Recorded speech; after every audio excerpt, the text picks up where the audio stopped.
Assalamualaikum and hi everyone. My name is Hanis Muria binti Muhammad Yamin and I'm from Bachelor of Physiotherapy Cohort 21. In this video, I will talk about neural pathway of vision, and before we start, I would like to apologize if there are any noise that interrupted, and I hope you enjoy my humble slide. So let's start. These are the contents that I will talk. Firstly, we will look at the structure of the eyes. Secondly, neural pathway of vision. And lastly, we will look lesion in visual field. So, structure of the eye. As you can see here, this is the surface anatomy of eye. So you can see this is our eyebrow, the eyelashes, this is iris, this is pupil, and this is upper eyelid and lower eyelid. We call it as palpebra. This is the lacrimal caruncle. At the end of the eye, which closer to the nose, we call it as medial commissure, while the opposite is lateral commissure. And this is the palpebral fissure. This is the space between the upper eyelid and lower eyelid. Next, this is the sagittal section of eye and its accessory structures. So, this is the eyebrow, eyelashes. The red part at the front is the muscle, which we call orbicularis ocular muscle, while this is the levator palpebrae superioris muscle. This is the superior rectus muscle. This is the inferior rectus muscle. So superior is at the upper part, while inferior is at the lower part. This is inferior oblique muscle. This is the lens, pupil, and the iris, the dark blue one. Next, the anterior view of lacrimal apparatus and flow of tear. Lacrimal apparatus is the,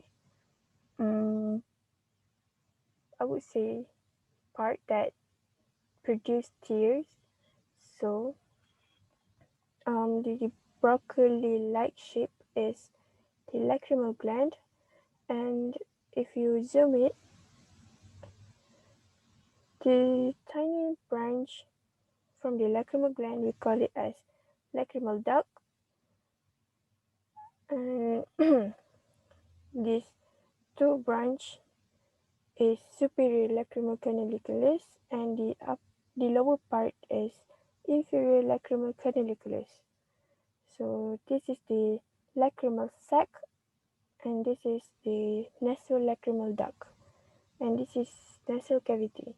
So lacrimal gland will secrete tears and into the lacrimal duct, and the tears will distribute it over the eyeball, and the tears will drain into the superior and inferior lacrimal canaliculus, and the tears will drain to the nasolacrimal duct and into the nasal cavity.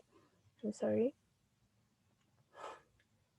So next, we will look at the anatomy of eyeball. So this is the cornea, the pupil, the gap between the iris. This is lens. This is retina. This is choroid, sclera. So we will look into the neural pathway of vision. As you can see, this is the visual field. This is the eyeball, the next eyeball. This is the optic nerve, and the cross one is optic chiasma.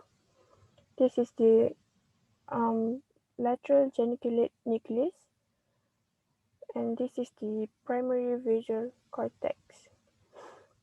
Okay, so what is temporal retina and nasal retina? Temporal retina is the part of the eyeball that is closer to our temple, while the nasal retina is the part of the eye that is closer to our nose. That's why it is called as nasal retina. Neural pathway of vision. So, the temporal retina receives light from nasal half of visual field. Wait.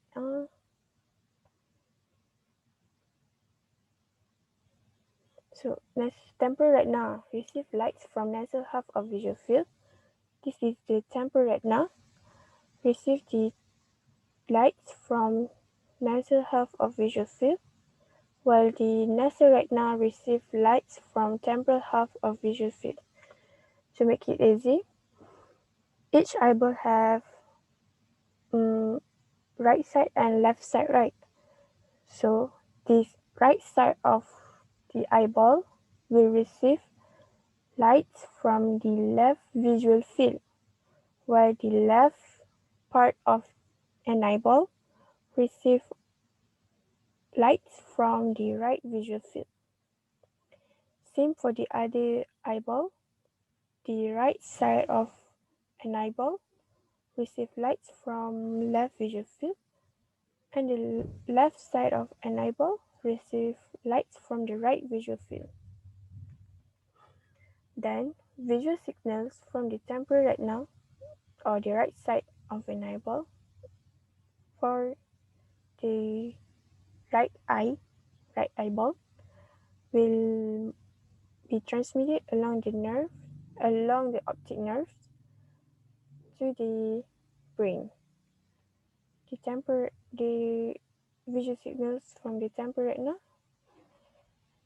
will be transmitted along the optic nerve and the rest of the optic tract, while visual from the nasal retina will move along the optic nerves and it will cross at the optic chiasma, and it will move along the optic tract to the brain. Same goes for the another eyeball. The visual signals from the nasal retina will cross at the optic chiasma and move along the optic tract.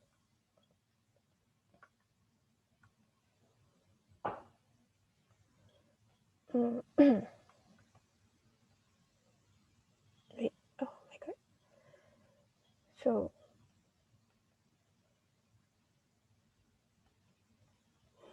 the visual signals from the both optic tract will come to the lateral geniculate nucleus (LGN), which is located in the thalamus, and these visual signals will synapse to the primary visual cortex, which is located in the occipital lobe in the brain. However, you can see there is two, I would say, root.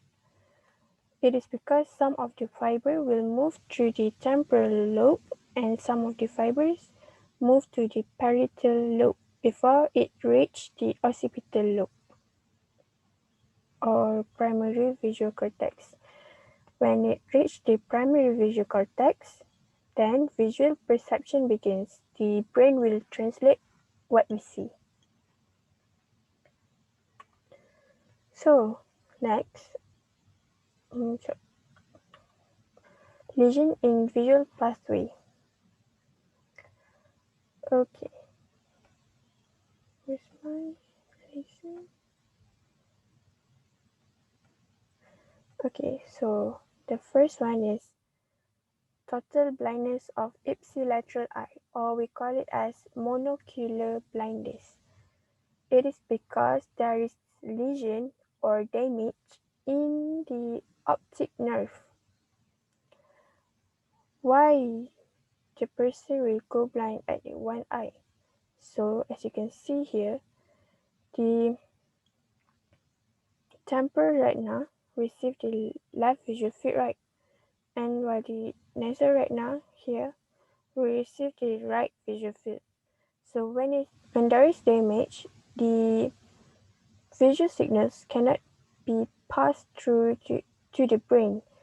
Therefore, um, the brain cannot translate what we see in the right eye. So this is the blind one, and this is what we can see. Next, bitemporal heteronymous hemianopsia. This happens when there is damage in the optic chiasma, in the midline of optic chiasma. So how did this happen, and why can he see like this? Why he see like this? So, as I said earlier, the visual signals from the nasal retina or nasal hemiretinas will cross at the optic chiasma. However, when there is damage in the midline of optic chiasma, the visual signals from both nasal hemiretinas cannot be passed through to the brain. Therefore, for the right eye, nasal hemiretina receive lights from the right visual field, and the left eyeball, the nasal hemiretina receive lights from the left visual field. Therefore, the this patient cannot see the right visual field for the right eyeball, and he cannot see the left visual field of the left eyeball. Next, ipsilateral nasal heminopia or heminopsia. Okay, so this is the damage at the optic nerves, only at this one, not the cross one, but the ipsilateral or the same side. So, these nerves receive lights from the left visual field of right eyeball. When there is damage, this visual field cannot be translated by the brain, so there is blindness here. Next, contralateral homonymous heminopsia.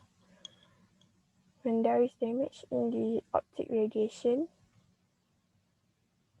here, so the the temporal retina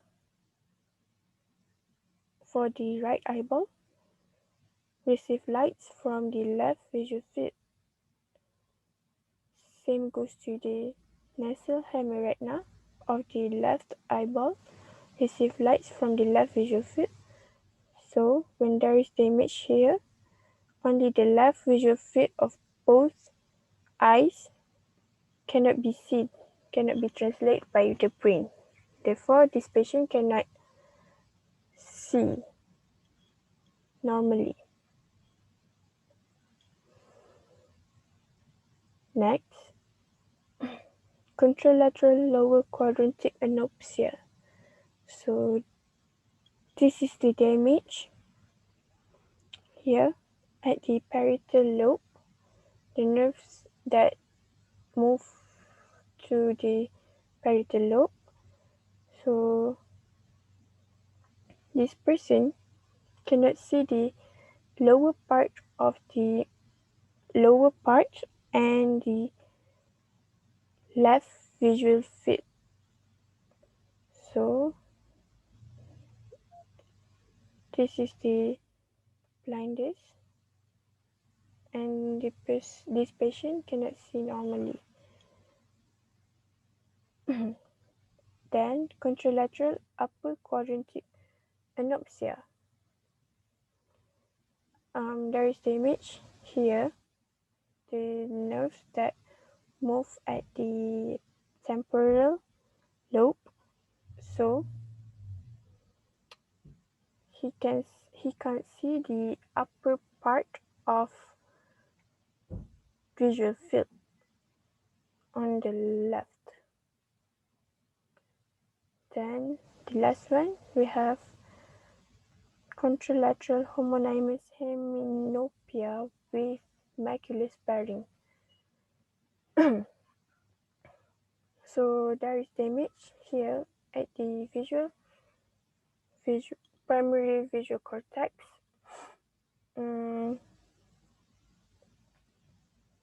Here, so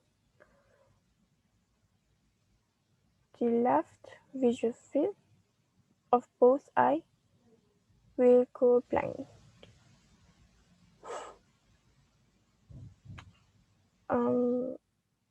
So